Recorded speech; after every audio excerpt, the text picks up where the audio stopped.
1. Sun Tzu said, "Whoever is first in the field and awaits the coming of the enemy, will be fresh for the fight. Whoever is second in the field and has to hasten to battle, will arrive exhausted."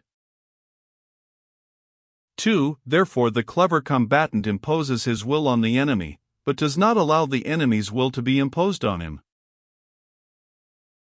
3. By holding out advantages to him, he can cause the enemy to approach of his own accord, or, by inflicting damage, he can make it impossible for the enemy to draw near. For, if the enemy is taking his ease, he can harass him; if well supplied with food, he can starve him out; if quietly encamped, he can force him to move. 5. Appear at points which the enemy must hasten to defend. March swiftly to places where you are not expected. 6. An army may march great distances without distress, if it marches through country where the enemy is not.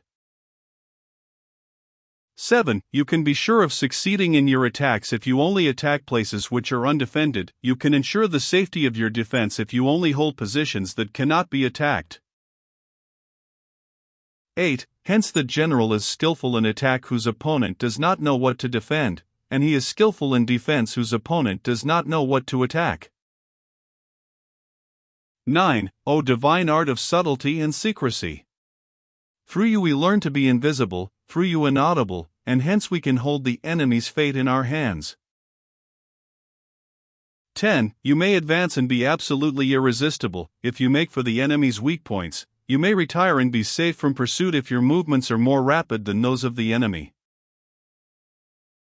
11. If we wish to fight, the enemy can be forced to an engagement even though he be sheltered behind a high rampart and a deep ditch.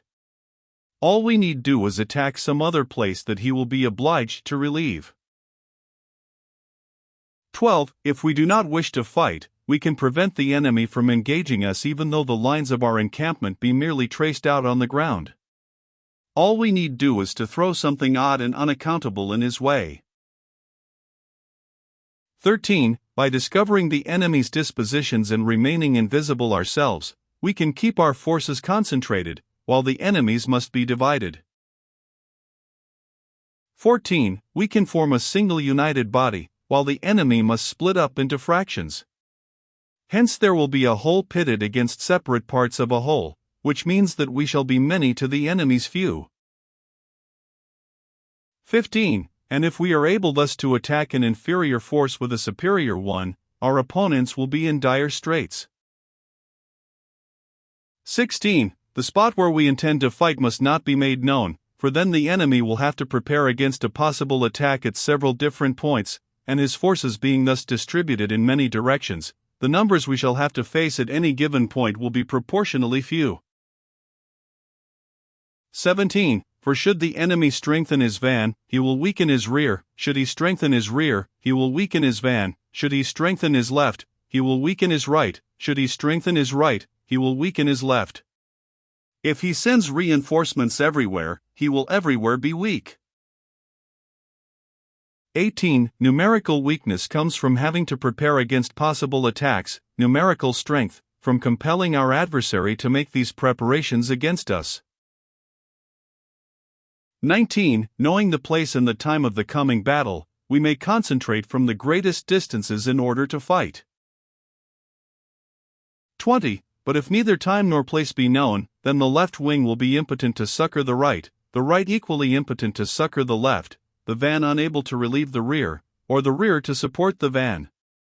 How much more so if the furthest portions of the army are anything under 100 li apart, and even the nearest are separated by several li.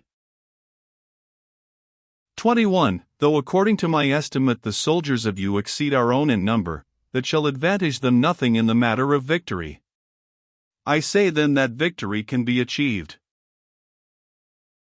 22. Though the enemy be stronger in numbers, we may prevent him from fighting. Scheme so as to discover his plans and the likelihood of their success. 23. Rouse him, and learn the principle of his activity or inactivity. Force him to reveal himself, so as to find out his vulnerable spots. 24. Carefully compare the opposing army with your own, so that you may know where strength is superabundant and where it is deficient. 25. In making tactical dispositions, the highest pitch you can attain is to conceal them. Conceal your dispositions, and you will be safe from the prying of the subtlest spies, from the machinations of the wisest brains. 26. How victory may be produced for them out of the enemy's own tactics, that is what the multitude cannot comprehend. 27. All men can see the tactics whereby I conquer, but what none can see is the strategy out of which victory is evolved.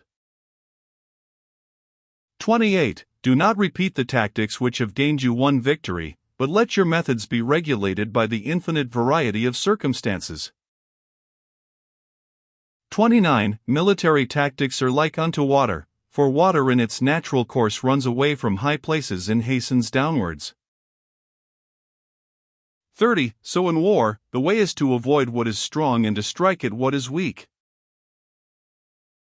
31. Water shapes its course according to the nature of the ground over which it flows. The soldier works out his victory in relation to the foe whom he is facing. 32. Therefore, just as water retains no constant shape, so in warfare there are no constant conditions. 33. He who can modify his tactics in relation to his opponent and thereby succeed in winning, may be called a heaven-born captain.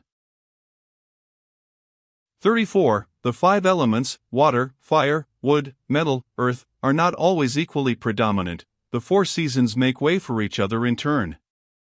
There are short days and long. The moon has its periods of waning and waxing.